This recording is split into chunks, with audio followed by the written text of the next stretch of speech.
তীর্থের দেবতা না টানলে যেমন তীর্থ দর্শন হয় না, তেমনি মায়ের ইচ্ছা না থাকলে মায়ের ভোগ প্রসাদও কপালে জোটে না।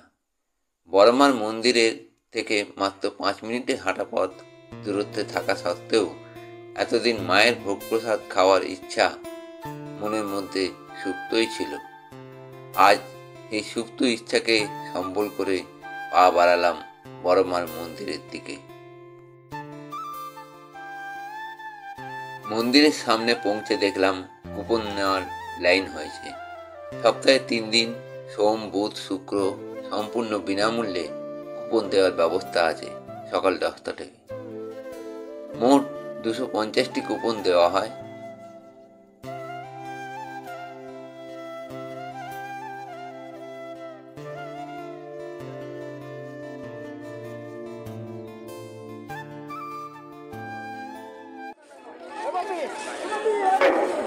নিজের লাইন ছেড়ে কেউ অন্যায় যাবেন না, নিজের লাইনে থাকবেন।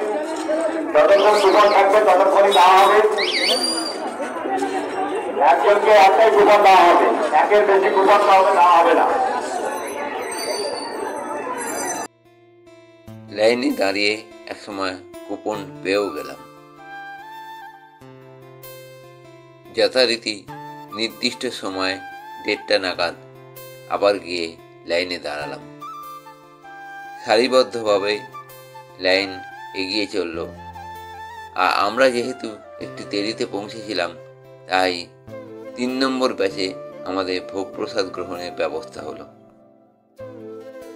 কুপন জমা দিয়ে সিঁড়ি বেয়ে উপরে উঠে বাম দিকে অফিস ঘর এবং ডান দিকে শীতাতপ নিয়ন্ত্রিত বিরাট হল ঘরে চেয়ার টেবিলে ভক্তদের খাওয়াবার ব্যবস্থা।